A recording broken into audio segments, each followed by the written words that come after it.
Good afternoon, everybody. Good afternoon. Afternoon. Welcome to the Study Break, where we consider all things certified professional photographer. I'm your host, Chris Jones, CPP liaison from Michigan, and I'm joined by CPP liaisons from across the country. We are here to consider your questions about certified professional photographer. Today, we get to start out with a celebration.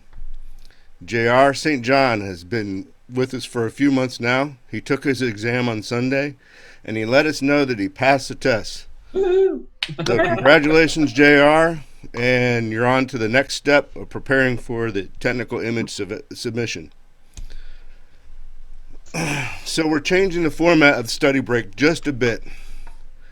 You may have noticed it feels a bit different already.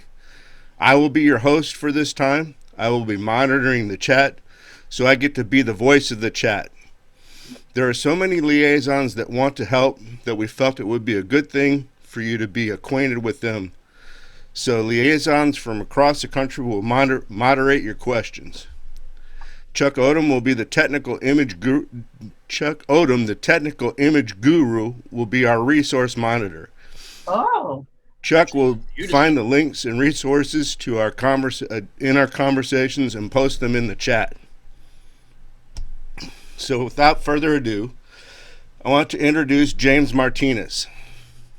James is a liaison from Arlington, Texas. He became a CPP in June of 2020.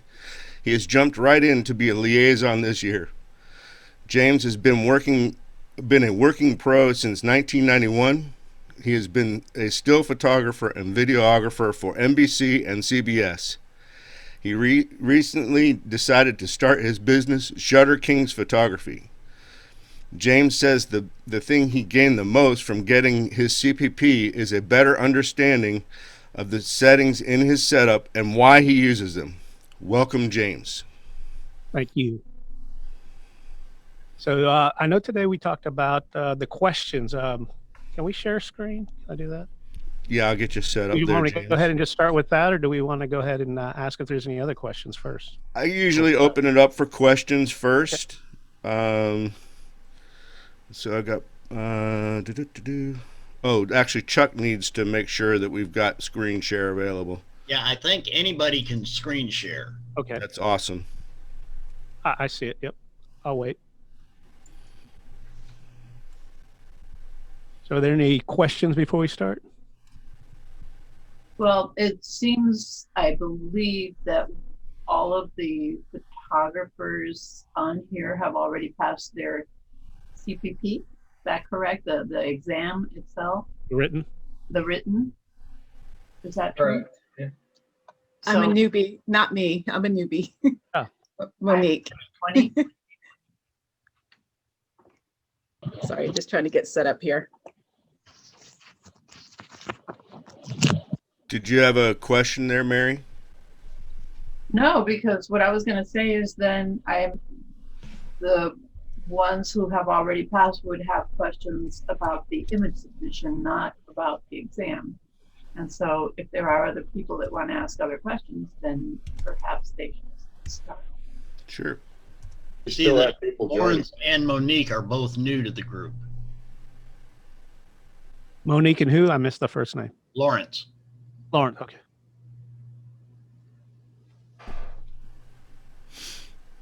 I'm fine if you concentrate on the competition portion right now.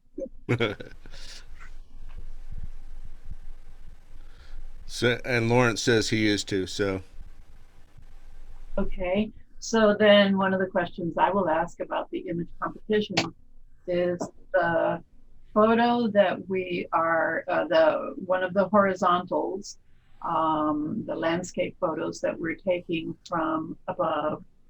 And we have two of them. One of them is minimum depth of field and the other is maximum depth of field. Now, the maximum depth of field, you can't actually get complete focus from top to bottom, can you? And then should you just really focus on the head, or like I kind of focused on this area here, and I'm just wondering if what the level of acceptability is in terms of focus for the maximum depth of field.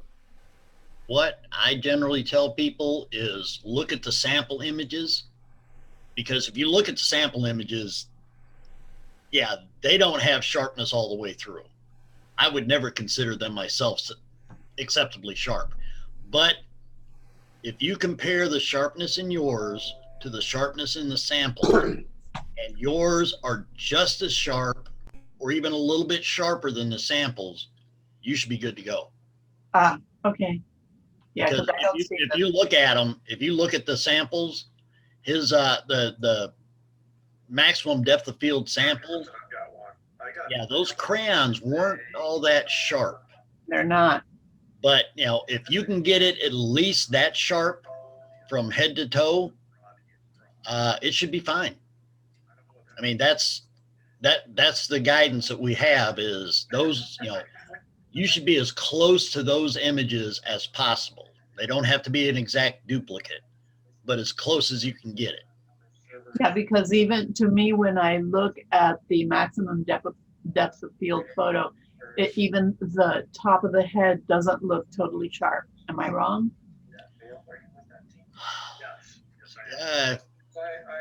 It was I think it was the sharpest part. You know, I actually set my focal point a little bit further down, right around the shoulders or mid chest. Mm-hmm. And the head was still sharp. The crayons and the Sharpie, they were a little bit sharper than the sample. And it passed. That's all that matters. That's what it is. And then the other question I was going to ask as I'm asking is, for example, when we are submitting photos to the liaison, is it all right to show more than one version so that the liaison says, well, you know, this one is a little better than that one? Or should we just choose the 3 that we think are the ones? I would say choose the 3 that you think are good. Remember, you only got about 20 to 30 minutes in these image review sessions. So choose the ones that you think these are the best. And if we find something wrong and you have another one that you can grab real quickly and put it up there, then we can do that. But if you have to take another one, yeah, no. No. I have, you know, it's funny how, for example, when you're shooting your maximum depth of field and your minimum depth of field, going from one to another, sometimes like with the maximum one, I would be focusing on certain little, like a little farther down, a little farther up, changing just to see where I could get the maximum depth of field. And so I took more than one. And with the minimum, that was a little easier. Yeah, I found it actually easier to do the maximum depth of field picture and then do the minimum. I think that's the way I did it. Because, that way I got that one right. And all I had to do, I had the height and everything already. I just changed the exposure settings and maybe the focal point a little bit. I'm good. Well, for me, what caught me was that I started with the maximum depth of field. And then what I found was, and I was using an 85 mil 1.4. And so then when I changed to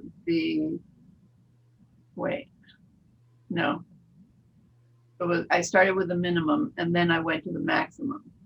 And that's where I ran into problems because I felt that I had to change. I felt that it would be better if I changed lenses. Yeah, because it's the thing, if you try and get that picture where everything head to toe is perfectly sharp, you're going to have a pretty tall ladder and a really tall tripod. At pretty much any of the focal lengths within that range.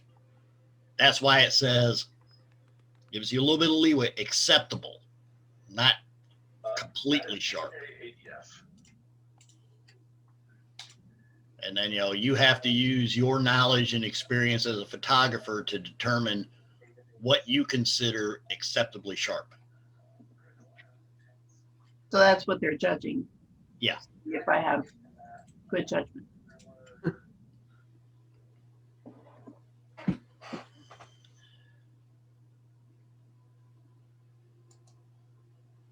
And like Chuck says, have ready the 3 images you plan on submitting. That's the ones we want to look at. Correct. The other thing to remember about your depth of field images is it's likely that you'll get a different result with a different lens. So, and there's nothing in the specs that say you have to use the same image for all 3 or you have to use the same lens for all 3 images. So it's likely you'll get a larger depth of field from a prime lens if you have one available to you. Yeah. I used 2 prime lenses, the 85, and then I decided to use the 105 macro because of the fact that it would allow me to focus at a shorter distance than the 85. And then I redid the maximum depth of field, and then I decided, well, I might as well redo the minimum depth of field. So I redid those 2, but I have the original vertical one, which I think was the toughest one for me, which took the most finagling in terms of height and everything, because they do say that they want it head on or what was it? Head on or Straight on. Straight on, yeah. And so then it took a little finagling because I started up higher and then I started going down, and then I went to like the minimum height that that would allow me to still capture the whole background without losing any of that. And so I was able to do that, but it took a little finagling for that. So you guys remember, if you have a question, you can either just jump right in, or we can also take questions in the chat. James has prepared a question from our sample test, so he can put that out there. So we'll take the next question. I have a couple of questions. I'm just looking at the setup. Does the camera not cast a shadow onto the mannequin? I mean, It is something you have to watch out for. Yeah, so I'm like looking at it going, well, it kind of doesn't make sense, but if they're, but I just want to make sure or something like that, if that's been an issue in the past or not. My question is, if you're setting up your main light to the left at a f11 exposure and you're at a 1:3 ratio, is that consistent for all 3 photos? Because it just says only on the first setup, it never gives you anything on the other ones. So I have to keep that same ratio, or that same lighting ratio for all 3. Okay, that was one. Yeah, it didn't say. Yeah. It just had a general, but it didn't say if it was for all 3. And the other thing was, in one sheet it said you had to do a custom white balance on the second 2. Then on another sheet, it just said between 5,000 and 6,000. So do you do a custom on the second 2, or are you just setting it to 5,500 and then adjusting from there? It depends on whether you're shooting with available light or. Well, no, this was in. This is just something yeah. I'm using my flash strobes. So. So that was something I saw. It's just written in a confusing way. I made the same error. Yeah. It refers to 5,000 to 6,000 K refers to the flash scenario. Mm-hmm. Yeah, a lot of people, it is confusing the way they wrote it. A lot of people will think the the second and third scenario are the second and third images. The second and third scenarios are continuous light and natural light. So in continuous and natural, you're doing a custom white balance, but in flash, it's 5,000 to 6,000. Huh. And So that's this will, sorry, it's go ahead. kind of confusing because they'll tell you in the first one you do it like this, and then in the next two you do a custom. But the next two they're talking about are the next two scenarios. Okay. Huh. The so does it matter if you use a cropped or full frame? Or I mean, I'm just curious because if I have to go below a 4.0 aperture, then I need to use a separate camera. So I'm just curious if I have to go below that. You don't have, doable on both. But I What was didn't- that? It's doable on both crop and Okay. full, but however, I Well, I'm didn't, probably going to go with my full frame. So I just want to make sure I can cover the apertures that I need. well, that's why read I it did it. correctly. What was that? Read That it. was the reason why I did a full frame, that and to be able to get my white balance just completely 100% dialed in. Because the crop sensor that I had didn't allow me to do it down to that fine detail. Those are my three questions. And you never have to shoot at f4. Well, Okay, that makes it. I was just wondering. I want to make sure I can, I have several lenses for each, so I want to make sure I get the right. That was it. That was it for me. so I have a question, and you can hear me. So we're given the ranges for the highlights, the shadows, and the midtones. Does that mean, and I got some direction a few weeks ago on determining what to look at for the midtones, which was very helpful. So does that mean that there should be no pixels out of the range in the shadows and highlights in particular, like 0 pixels? No. Okay, so and then again, I presume then that's sort of up to my judgment in terms of how many pixels Yeah, you might can be have. allowable in the highlights in particular. That's been an issue. Is that a reasonable presumption on my part? It's a little scary. Yeah, they tell you minimal clipping in the highlights and shadows, and that is something that your experience as a photographer will tell you whether you've gone past minimal clipping. And Right. I've also been told when it comes to the shadows, unless you have it seriously underexposed, they haven't had a problem with people failing because of too much clipping in the shadows. It's Okay. usually people who have it overexposed, which if it's overexposed, you're going to have the clipping in the highlights, the shadows, and the midtones. Right. Okay. That's helpful. Mostly. Thanks.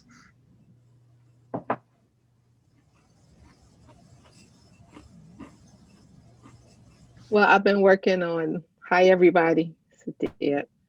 I've been working on my ratios and it is helping with my camera in my hand.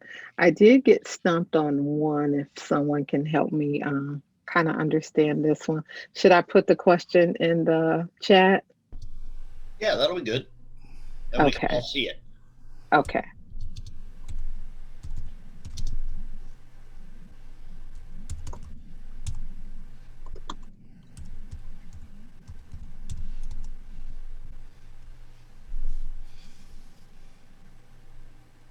Yeah, you can put your questions either in the chat or you can ask them if you have them ready. We'll take questions either way. I just wanted to make sure everybody knew that the chat was available.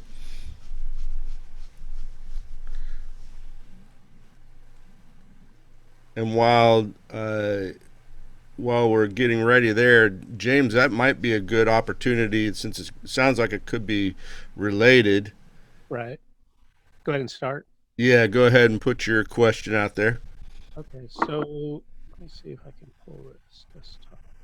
Hopefully this works. Oh no. Okay, I'll put it in there. So whenever we're ready. Yep. So let's go ahead and do Deb's, and then we'll do yours there, James, as soon as you get ready. If the highlight side of the face meters at f22 and the shadow side of the face at f8, what is the light ratio? Oh, let me give the hold on.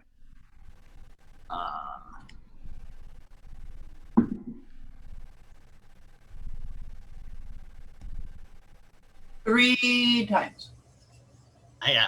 How many stops between 3 F8 and stops, so that F22? would be, sorry, 8x, right? So remember, we're dealing with light ratios and not stops. Right, so that would be. So it's the multiples of light.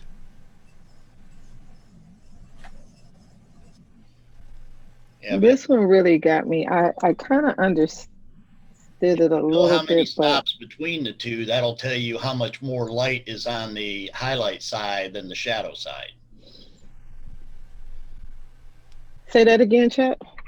If you know how many stops, because remember, each stop is double light. If you know how many stops are between the highlight and the shadow side, that'll tell you how much more light is on the highlight side, which will, help you more with determining what that ratio is. Okay. Huh.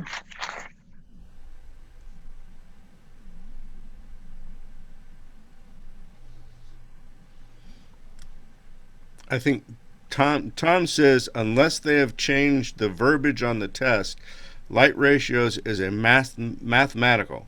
However, lighting ratios refers to layered lighting. So That's just something to watch out for. Right. They had been using that, and I was pushing for them to change that because it's just too close. Right. So there's, how many stops difference did we say there was? We didn't. I was just asking. 3. That's 3. So 22, 16, 11, 8. Right, Mm-hmm. 3 stops. So, Three Deb, how stops, much Wes. more light does that mean you have? Twice as much, 4 times as much, 8 times as much? What is it? 8 times as much. Or 1/8, depending upon what direction we're going. Wait. Yeah, right? So that would give you 8 times more light on the highlight side than you have on the shadow side. Right, Which gives you an 8-to-1 ratio. right. We walk you through that, Deb, so that you. Yeah, I'm trying to follow. I see what you're saying. I'm just trying to follow it. So The jump from F22 down to 16 is 2 times more light, or 1 stop. Right. 1 stop. The jump down to 11 is 2 stops, or 4 times the amount of light. And then the jump down to 8 is 3 stops, or 8 times the amount of light. Right. Okay. Let's see. So Yep. 8 the 22 is 8 times more powerful than the F8. Oh my God, you guys made that seem so simple. Okay. Why was I stuck on that one? It locks in over time. Lighting ratios and I kept equivalent saying A. exposures, which was what James is going to talk about, and also the what am I trying to think of? I don't know. Anyway, they're all kind of related. Yeah. Okay. Right. I'm having yeah, this is a good question because the equivalent exposures is what I'm really working on, and the ratios. Those seem like the two hardest things to kind of stick. Yep. Can I tell you the way I did it? I don't know if you all want to hear it. It's a little mathematical. Yes, Mary. Okay. Essentially, okay, when given an exposure of F11 at 1/125th, which of the following is an equivalent exposure setting? So then from F11 to F16, how many stops are there? Deb? You said from F11 to F16. F16. That's 2 stops. No. One stop. I'm sorry. Okay, one But you stop. talk What direction? In what direction? to the left. To the What left. does that mean to the left? More light or less light? Times. Huh? It doubles the light. It doubles the light. No, it doesn't double the light. You're cutting it. Yeah, let's let Oh, sorry. James jump in here. Yeah, Hold so on one like you were saying, you're cutting the light, not doubling the light, cutting it. So to do that, let's actually let's go back because you actually need to have a knowledge of your. Let's see if I can. There we go. If we have our ISO, let's just turn Right. them off. Cutting the light. Right. Yeah. So right now we have all of our. Can y'all see this? Yes. Yes. That's good. Okay. Good. So I'm just throwing on all the different ISO numbers so we know that because this is not having to do with what the question actually is. But we do with f-stops, you definitely have to know your stops. And the best way for me to memorize the stops is I have to know these first two numbers, 1.4 and 2, and then I double each one. So 1.4 doubled is 2.8. And then go back to F2, double it, it's 4. And I just keep going up. Double 2.8 is 5.6. And then 4 is 8. 5.6 is 11. 8 is 16. And then 11 is 22. And then 16 is 32. So that gives you all your f-stops. And then with your shutter speed, it's basically the same thing, except there's a couple of numbers you really have to know. But we'll start off at 1/2, quarter, whoops, hold on, I messed up. But anyway, we have 15, 30, 60, 125, 250, 500, and 1,000. So you have your stops. And the question was, if we have, let me see, what was our question right here? We have our F11 at 1/25th, and we want to move it to F16 okay, so we went one stop, we cut the light by one stop, F16. So that means we have to open up by one stop on our shutter. So what is the one stop that would change it to on the shutter?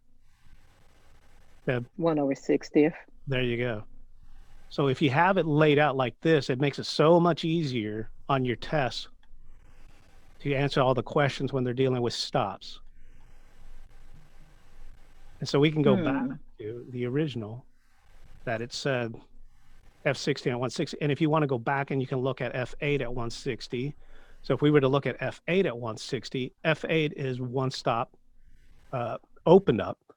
So which if we were to open up to keep it balanced, that means we'd have to go up to 250. But they don't give us that as an option on that one. That's a 60. So we'd be opening up one stop on F8 and opening up one stop on the shutter speed. So we're jumping 2 stops. Mm-hmm. And that's not what they're asking. That's not an equivalent to that. And the same with F8 at 1/25th.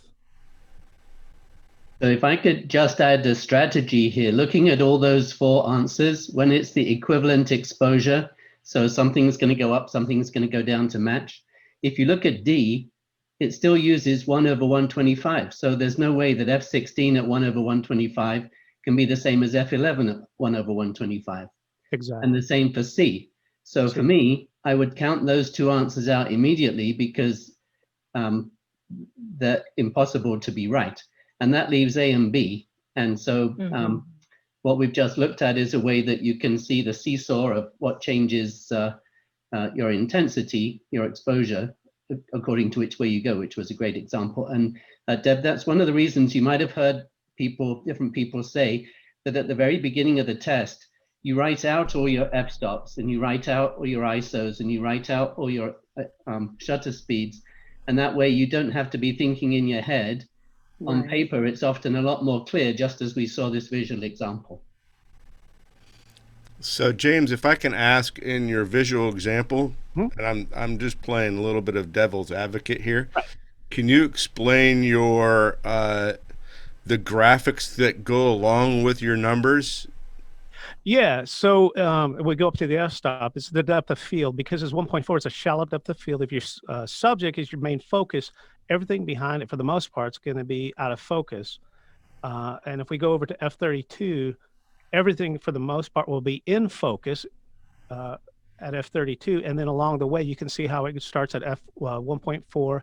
As you go progressively closing in your f-stop, the background becomes more in focus because you have to leave your shutter open longer to get that in focus. So there's more for the image sensor to capture. And if we go down to the ISO, if we start at f50, ISO 50, it'll be sharper focus as we, less noise, that is, I should say. As we progress over to 6400, you can actually see the noise.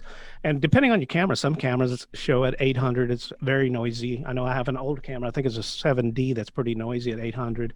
I won't even shoot it at that. I usually 400 or less on my ISO and forget if it's anything higher, and I switch to my full frame.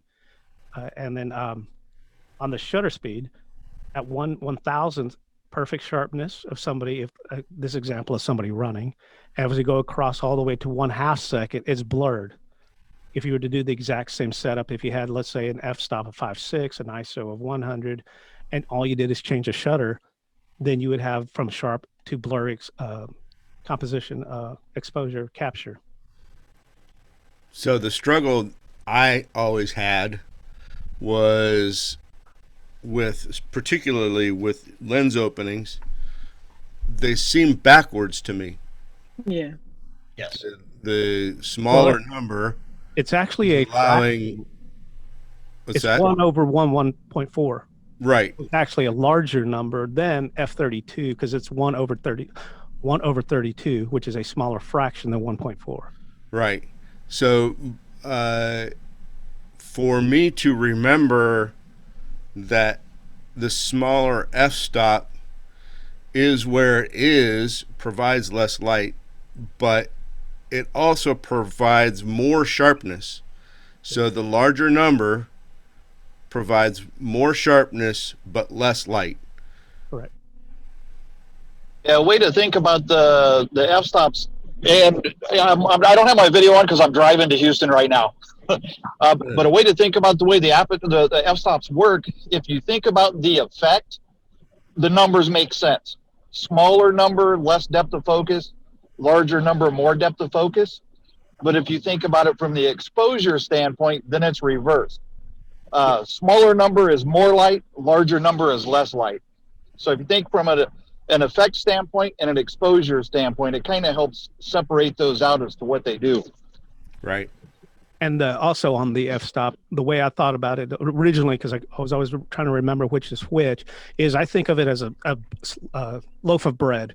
If you want one slice or if you want 32 slices in focus, that's why it was easiest for me to remember that way, that I want one slice in focus, that's 1.4. If I want 8 slices, that's f8. If I want 32 slices, that's the whole loaf. That's everything in focus. Hey, James, this is a great chart, and we've got a couple questions come up. Number one, I think people want this chart. Do you have it so that it could be put out? Or would you be okay if people take screenshots of the chart? Yeah, take a screenshot. I just took this one. I took it clean. I actually put all the numbers on there myself, but I took it clean off of a website. I don't even know what it was. But for teaching purposes, that's okay. We don't have to worry about anything like that. Awesome. Thank This you very is a much. really good. It makes it easier with this chart versus just looking at the numbers. Well, could you go back to the question? Things. Yeah. There we go. Because what the simple way that I do it is I say, okay, F11 to F16, and I know if I look at it on my list, F16 is one stop less. So that's -1. Correct. And then 125th to 160, it's one stop more from 125th. And so then the two even out each other. -1 and +1 even out each other, and they have to. And that's what you call equivalent exposure. Right. A balance of all. Yeah. And so then that's how I do it. I kind of add things up and I look at F11 to F8. Okay, that's +1. Okay. And then 125th to 160, that's +1. So that's +1 and +1 is +2. It doesn't give me 0. Right.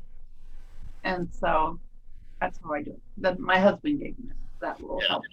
That's very similar to the way I did it. You know, I see how many stops up, how many stops down, and make them balance out. And make them balance out, exactly. Me and then someone else, I think, I can't remember, maybe it's Tom mentioned that it was a teeter-totter principle. Think of it as a scales. You know, if you put light on one side, you have to compensate for it on the other. That was nature. Right. Exactly. I can actually send this to you guys, post it later like this. That'd be awesome. With the rabbit, sure. Yeah, that is a fantastic chart. I love it.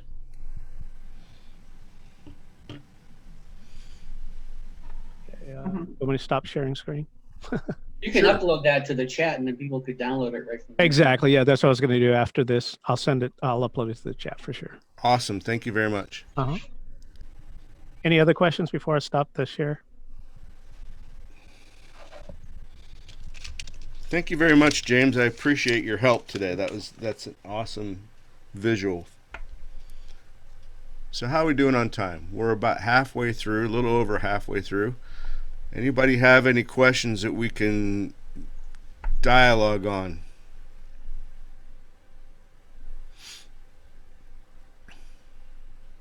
Yeah, if nobody knows the answer, I'll just make something up for you. But I will sound convincing. I'm just looking over the sheets again to see if there's anything that's weird. Oh, everything on those sheets is weird. So I've noticed. Oh, one thing I did find out what came up last week on some of the things that they send you that are different than the examples. If you, and I had to actually go back and look again, if you look at the supply sheet from Blick, it has a section way down at the bottom of approved alternative things that they can send you. Like they prefer the flannel gray sheet for the paper. But if they don't have that, they can send you the steel gray or the dark gray. Those have been approved by PPA. If they don't have the 4-inch styrofoam ball, they can send you the 3-inch. If they don't have the male mannequin, they can send you the female mannequin. If they don't have the chisel tip oval marker, they can send you the round one that's been approved. And if they don't have the set of 8 crayons, they can send you a 12-pack. But remember, with that 12-pack, you only get to use 8 of them. Chuck? So I actually, I found it in there. I had to look through it and read it. But yeah, it's actually in the supply list of what has been approved by PPA. Now, of course, if they send you something that's approved but not thing, that's where your talent and experience is. You know, okay, they sent me a 3-inch ball instead of a 2-inch ball, so that's going to change how the light reflects on it. How am I going to compensate for it to still make everything work? And that's something that, you know, we have to be able to do. Chuck, can I ask you a question? Sure. When was that list added? Do you know? I don't know. For all I know, it's been there forever. It has. Because when I got my materials, they only had one kit. And the other question is, what are we going to call the female version of Sherman? Because I haven't seen anybody use that her yet. I haven't seen that either, but Early. it is something that will change the way the shadows and the light hit. No kidding. I think the You know, sample images. I looked at the whole list and everything, and she's she's pretty different, huh? Plus, I think even the with the sample male images Sherman use dial. the female version. Even with the male Sherman dial, depending on what tree they carve him out of, some are darker than others. Yeah, my Sherman, his right forearm is quite dark. You know, the dark kind of wood. So even though I've got the light coming from his right side, 90 degrees, it's really dark wood on his forearm. So it changes the way it looks. I mean, obviously, depends on the tree, right? And I need to contact PPA and suggest that they change the wording in the checklist from match the example images to closely approximate them, because at the 2020 liaison meeting that we had in Nashville, that is what they actually told us. They didn't mean it has to be a duplicate. It just has to be a very close approximation. Now, while we're on that subject, I want to tell you something. I teach posture and movement. I've been doing it for many years, and I don't know how, the example images, he is definitely not standing straight up. He's actually hunched over. So it's not straight at all. It's not neutral posture. Neutral posture is a definite term you will see on a skeletal system chart. You'll see all over the world in doctors' offices. That artwork was done in 1947, and it's beautiful. That shows neutral posture. And So here's what they want to make sure of when they say that, and that's something we could probably work on the wording for as well. But what they're looking for is they don't want you to have Sherman's arms up and all over the place, or have him kicking the ball, or that type of thing. They want to make sure that Sherman is just standing there at ease, so to speak. That could be anything. So how did Sherman get his name? There's another trivia question. The woman was called Shirley, I believe, in the film era. And then what happened was that when they came up with a name for the male counterpart in photography, in the photography field, they called him Sherman. That's what I've heard. Okay, thank you, Mary. That is true. And the other thing about the list that Chuck's referring to, if you go on that page and it's the PDF version, all of the links for the approved items and then the substitute items are on the actual page, so you can compare it when you get it to make sure you've got the right item. So yes, you go on to the Blick website and they have a kit that PPA is approved, and you order that. PPA has said to Blick, you can substitute these items and we're okay with it. Is basically the way it works. And do you have to order the 3 sheets of gray, 3 individual?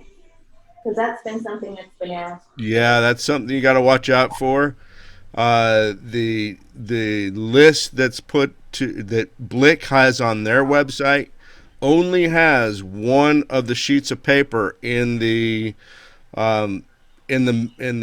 shopping cart. You have to add 2 more. Or they'll send you one like they did to me. Yep, and you got to order 2 more. No, that's misleading on that information sheet. PPA should tell people, make sure, that should be in the type before you get to the order. So getting back to the posture question, if Sherman's hunched over like he is in the sample images, when you're shooting straight down on him, you're going to get a very different look than if he's standing straight up. Okay, that's just obvious. Well, in some cases, you even have to tip him back just a little bit. Just hold on. If we're going to match the sample images exactly, then you got to hunch him over out of neutral posture. That's why So they I don't think have that's to. important, but I hope they realize, whoever's looking at it, that the sample images, this guy has a very serious postural deviation. That's why they don't have to be an exact match. They just need I would to hope be not. a close approximation. You know, my Sherman, I had to straighten the wire on it because he was drunk. Now mine was leaning over to the right. So I had to the left, to his bend left, the wire. stage left. So, you know, I would have to give him a lot of therapy because it's serious posture problems.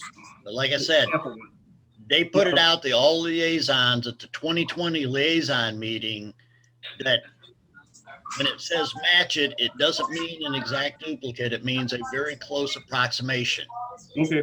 Don't get, you know, I would suggest anybody that knows. Don't get hung up on making it match exactly. It just has to be closely approximated. Thank you, Chuck. I appreciate that very much. If you're curious what neutral posture is, check out the skeletal system chart, 1947. That's the standard. You know that one thing that I had a little problem with, and I believe it was when I was shooting the horizontal, I don't remember if it was the minimal focus or maximum focus, but I started getting a shadow in my image area, a dark shadow that was obviously being produced by light, one of the lights. And I kept thinking, where the hell is that shadow coming from? And I know that it had to come from probably my tripod. And so it was really hard to like find, you know, figure it out and everything. It really got me for a while, but that shadow was, you know, tricky. Yeah, there's a couple things in there. Real quick, and I'll come back to you in a second, Mary. I wanted to say something to James directly. Your message came to me only. You need to post that in the chat to everyone. Hey, Chris. Yeah. I just looked it up. If you go to this PPA website, you go to CPP area and you order the Blick kit. Yep. The list on dickblick.com says 3 sheets of gray paper. Not one. It says 3. I got a printout of it, and the part that shows the purchases was so tiny that I couldn't see the 3, and I just ordered 1, and I didn't even think of it. I mean, right. I didn't. I knew it was 3, but you know, I figured that if you chose 1, that it was like a group, that they were sending you a group of 3. Right. I just looked on my cell phone. It says 3. The list from Blick may have been changed, but I also think when you check out, sometimes it's not a direct checkout or something. I think sometimes they only send you 1, and they may only charge you for 1 by mistake. The point is, you need to be careful. You need to watch that. Yeah, it depends on how you get the link. Like I had a link, and I think I got it from Steve Kozak or something like that. And the link sent me to Blick. I had to each individually pick out each item to send me. It wasn't sent correctly to me where it had just one link that had everything in it. So I literally had to look up each item individually by its number. Right. So getting back to Mary and her question about shadows, that is something you have to watch out for. I mean, and the other thing that's very common is there'll be a shadow on your image and it'll be you. Mm-hmm. This is why Jamie suggests using a cable release or a remote control. I tethered, and being able to set my computer 5-7 feet offset, that was very helpful. And then the other thing that's common is getting your tripod leg in the very corner of your image. you kind of have to finagle your tripod to get it set so that it's not, the leg of your tripod's not in your image. It's kind of it's fun. All fun. Yeah, it's fun. The fun just keeps on coming. That's right. Chris, on that question, what I used was a tripod that has an arm that comes out and goes down. So then you get the legs out of the way. It's made for macro photography. That helps.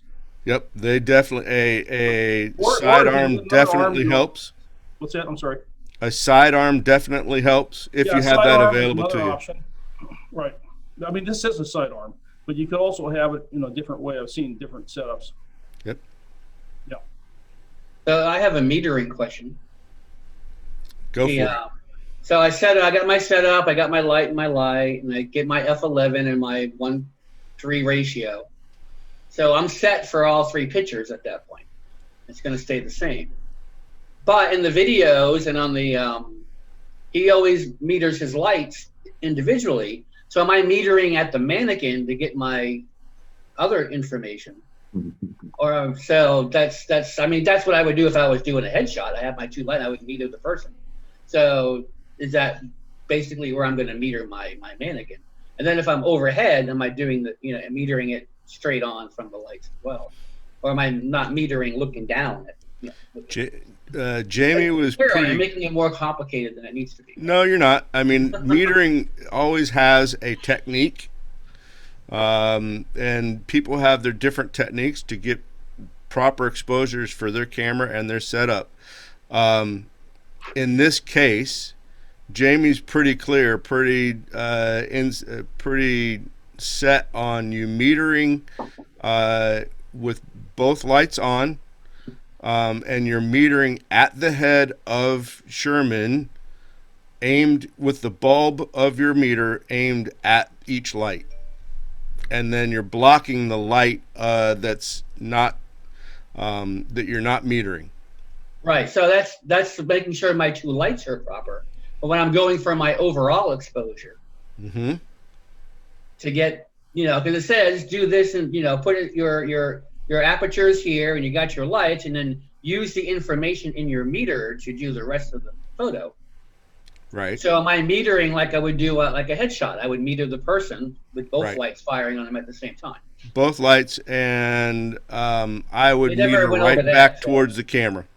What's that? I'm sorry, I didn't hear you. I would meter right back towards the camera at Sherman's head. So the meter would be facing straight ahead towards the fill light then. Yes. Yeah.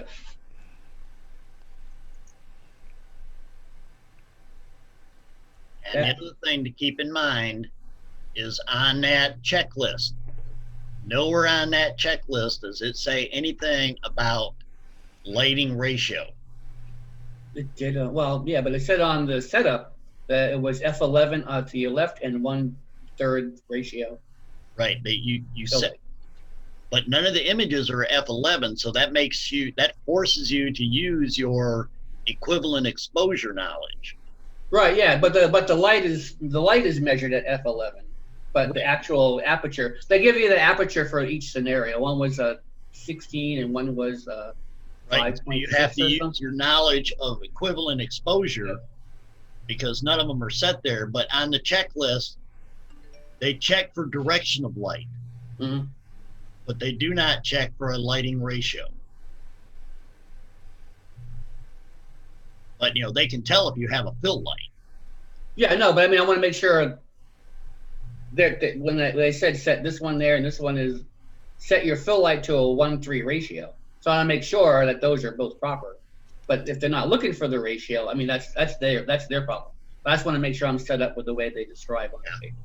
So. I did mine a little different because, nothing against Jamie, but I'm not as big as Jamie, so I can't block but much light with my body. So you gotta use your V flat for that. I shut off the trigger for the fill light while I measured the main light, and then shut off the trigger for the main light while I did the fill light. And no, that's the right way to do it. Yeah, because to me, standing in front of the fill light, yeah, there was a whole bunch of fill light coming around me. Yeah, but he's got all those windows in that picture too. Well, yeah, you know, he it's had tons of windows. He's got floor to ceiling windows across the shadow side of his scene. Think about that. You know, that's why, you know, it's not a, you know, a step-by-step, color-by-number directions on how to do it. Every situation is going to be different. Where he did his, he had white walls and great big windows and everything. Where I did mine, I was in a fairly dark room with the shades pulled, and the walls were kind of a dark beige, and so all that affects how the lighting is going to hit everything. And so I had to figure out how to compensate for that. Exactly. Oh yeah, I'm going to be doing it at a friend's house because I have no room where I am. My place is just too small. Yeah. I have a 7x15. So we're going to move his dining room table. He's going to let me just spread it all out in his dining room, which is humongous. And Awesome. the window he's got is all covered by trees, and I can close the blinds. So, so that'll block all that. And then there's no other windows in the room. So I did mine in my dining room. Yeah, I just don't have the space here. Moved the table, and I barely, you know, one of the lights was in the hallway. I'd have to move all of my furniture onto my little deck out in the front of the house, so that would not be fun. Yeah. It's funny how much space a little guy like Sherman needs, isn't it? So we're coming into regular time being over. I want to make sure that everybody had their questions approached. If there was any questions out there, while we've got a minute or two, let me know. We'll put it out there. You can either put it in the chat or just shout it out. We'll be glad to answer for you. And I'm sure a couple people will be on for overtime. So who would I talk to about doing an image review? Chuck puts some dates out on the. Are you part of the image submission Facebook page? I think so. I think I did that last week. Hold on. Yeah. So Chuck puts out some dates on there. He's got some coming up next week, right, Chuck? Or this week? I have 2 openings on the 8th, and all 4 are still open on the 12th. Yep. okay. So you can go ahead and get your images reviewed by Chuck. And I just uploaded, first one I uploaded was just to Chris. I didn't realize it. But I uploaded a PDF file that's got a list of, with pictures, of what is the preferred items for shooting Sherman plus the approved alternatives. Awesome. Yes. That comes right from the PPA website. Yes. Well, this isn't the one the PPA put out. I took what they had and went to Blick and captured pictures. Oh, okay. Everything. Super. Thank you very much for doing that, This Chuck. has got the pictures, and it shows what's preferred and what is an approved alternative.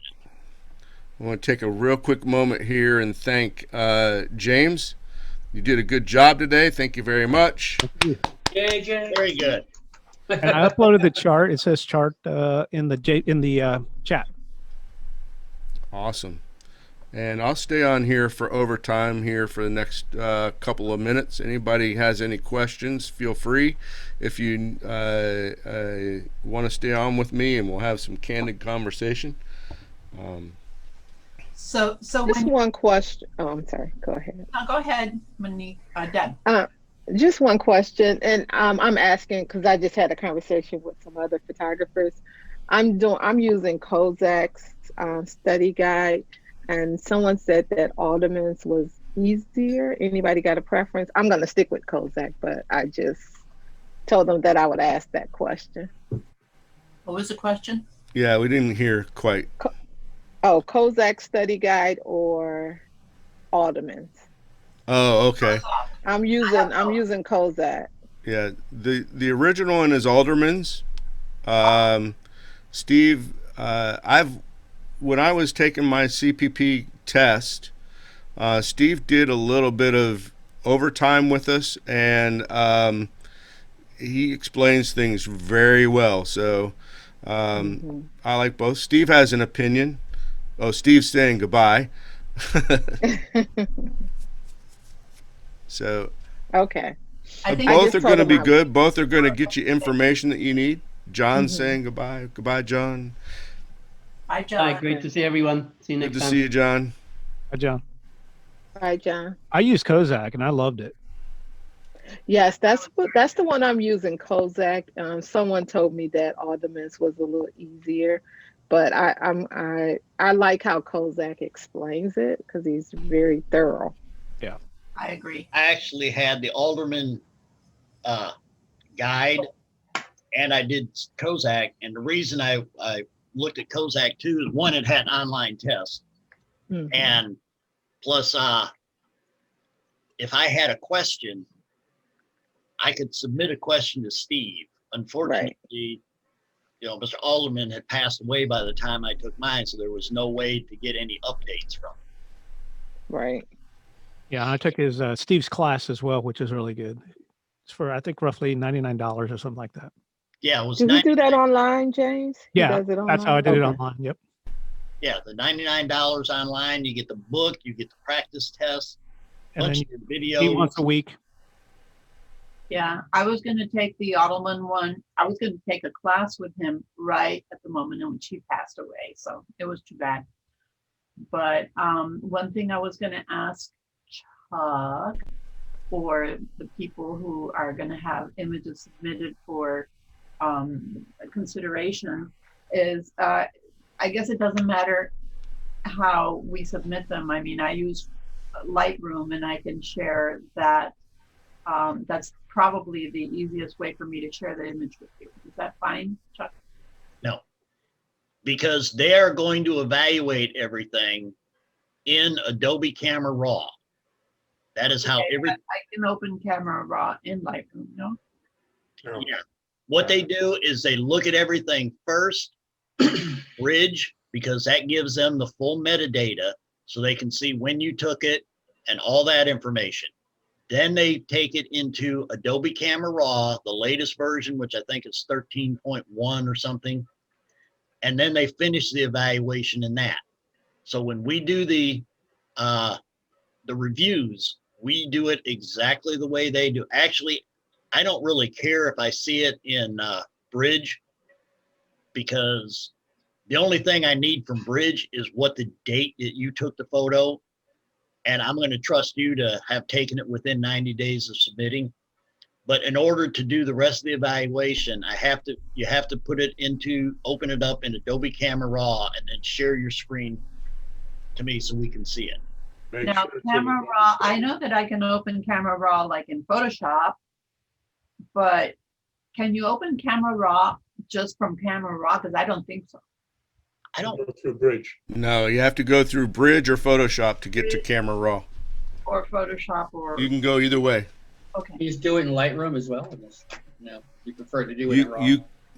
Technically you can see all the data that they're talking about in Lightroom, but what Chuck's saying is the committee will first open them up in Bridge, and then they will open from Bridge, they will open them up in Camera Raw.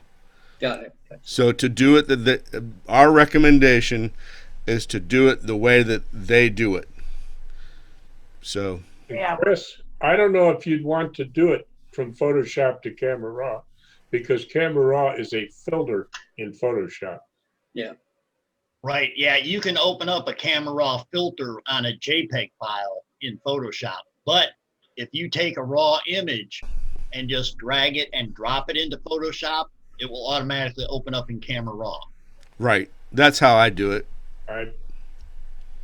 Or the way I did mine is I pulled them up in Bridge, highlighted all three, and double clicked on it, and it brought all three up into Camera Raw with Photoshop in the background. Right. Camera Raw doesn't appear to run unless Photoshop is also running. You can't tether the Camera Raw, though. That's not true. Cannot. I do it all the time. To Raw? If I you go from open Bridge, you and can. go to Camera Raw, and Photoshop never opens. Yeah. No, but can you You're tether in- to Bridge? You can't tether to Bridge.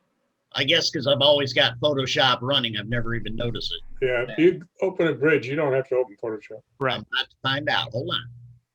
Yeah, you can use. So, No, you can't tether to Bridge. right, So whenever I tether, it goes right into my Lightroom. So that's right. And I So know Esther if just you signed open- on. I wanted to say hi to her real quick and make sure that she knows that our times are Eastern times. So we're getting ready to wrap up here. Sorry. Oh, I'm so sorry, Esther. Yes, I thought it was 12, and I'm It's- in. Okay, all right, that's fine. I'm sorry. No, it's okay. I sent you a second message yesterday saying that my mind went to Pacific time. And I apologized. It was 12 noon Eastern time, but it's okay. That's perfectly fine because I live in Eastern, but I'm actually in Central right now, so my brain's all messed up too, and it's 12 Central, so that's why I'm off. So welcome. But you'll be We'll catch you posting next this, week. yes? Is that right, Chris? What? You're going to post this? Yes. Yeah, I will so she post can go this, back. and you'll be able to see it from the Facebook groups. That's going to be what we do regularly now, and it's actually now a YouTube channel. So, or I have a YouTube channel with it on YouTube, so you can go back and see all of them. Yeah, I just closed my Photoshop, opened up Bridge, found a raw image, double clicked on it, and in order to bring it up in Adobe Camera Raw, it reopened Photoshop. Mm-hmm. Well, I did that. Mine never does it. I- That's interesting. Seriously, Yeah, mine doesn't I either. I don't use no damn Lightroom or nothing. I just use Bridge and Camera Raw, and Me I too. never. Okay, so I was, Mine if I opened can up interject, Photoshop. Maybe it's with the newer version, the latest version of Photoshop. What if you right click on it and Well, open? I don't Does it know. make a difference? Just open Camera Raw only. it won't let me in my. It doesn't have a actual button to open it Hmm. in my. I don't even In think my I have it Adobe in my desktop. applications. Yes. So this is how I did it. I'm using Canon, so I just tethered into EOS, and it can be a bit unstable, so it can get frustrating for some. Others don't have the same problem. However, I just made a file for my images to dump into. So then I could reach them from there and then tell it to open it up in Photoshop, which opened it up in Camera Raw. And it just seemed to be kind of seamless with Chuck and I. I just tried something that James suggested. If you double click on it, it will open Photoshop and Adobe Camera Raw on mine. But if I right click and tell it to open in Camera Raw, it just pulls up Camera Raw. How do you get it to open in Camera Raw? I right click and it says Browse in Bridge. So and I guess everybody's set up different, but if I go to a folder, right click on the folder, it says Browse in Bridge. And Well, that's how I do it. I'm already looking at it in Bridge. Yep. Looking at it in Bridge. Okay. If I Open, double yeah, look at click the raw file in Bridge and then right click, then Right, select and Camera then Raw. go to Camera Raw, right. But if And you double for me, click on it doesn't open up Photoshop, so. No, when you right click and say open in Bridge, it doesn't. Right. But if you Okay. double click on the image, it will open Bridge and Photoshop. If it's a raw folder file, yes. Right. You're absolutely right. Yeah, I don't go that way. I right click on a Bridge. I guess just everybody's workflow. But if I got a folder with all raw images in it, I right click on it and it says Browse in Bridge. I go to Bridge and then I click on the image in Bridge or select them and click on them. It goes to Camera Raw, and never do I see Photoshop. Right. So that's from your desktop. You're able to Or anywhere I am. click or whatever, right click on your image, and it'll open in Camera Raw. Wherever I am, in any folder. Okay. Be desktop. Okay. Yeah, I think it depends on whether you right click and choose open or double click. Yeah, I guess that's probably right, Chuck. Like I say, everybody's workflow is a little different. Yep. Yeah. All righty, guys. Well, Either way, you get it in Bridge so you can Yep. evaluate it. I will post this to the Facebook pages this week. Thank you very much for everybody being here. I appreciate y'all. Congratulations again, JR, and we'll look forward to answering your questions about the image submission. Oh, it's all over now. I'm gonna do it this weekend and talk to Chuck on Monday.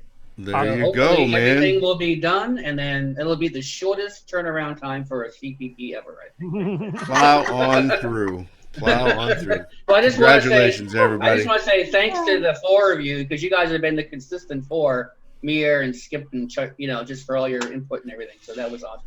Sure. AR, in a little while, I will email you the link to your image evaluation Zoom call. Okay, yeah, and I sent you my email in the chat. Yeah, I got your email in here, and like I said, let me save that chat. I will go Is he ahead. doing morning or afternoon? Morning, the only one that was available. Okay. I'm gonna get it done with. That way, if I have to go back to my friend's house and take over his dining room again. Good plan. Are on the 12th. I divided them up. One day morning, one day afternoon. Right. Last time I did morning and afternoon. No. Yeah. And you're not getting paid for it, so if you charge your regular hourly rate, you can make a killing on it. I get paid the standard liaison overtime rate for doing these. You know what the overtime rate is? You better buy him a bag of Cheetos at imaging next time. Oh, hopefully we'll be. Well, we should be in next year. If I see you, I'll buy you a bag of Cheetos. Workshop this in May. He'll buy me some snacks from the CPP lounge at next. What was that question, Skip? I say, anybody else doing a workshop in May? I applied for one, but I haven't heard anything back yet. No. No. Sure. Not yet. All righty, guys. Well, we'll be on again next week at noon, and we'll see you then. Thanks. Welcome, Esther. See y'all. Thank you. Thank you for the invite. Appreciate it. Bye-bye.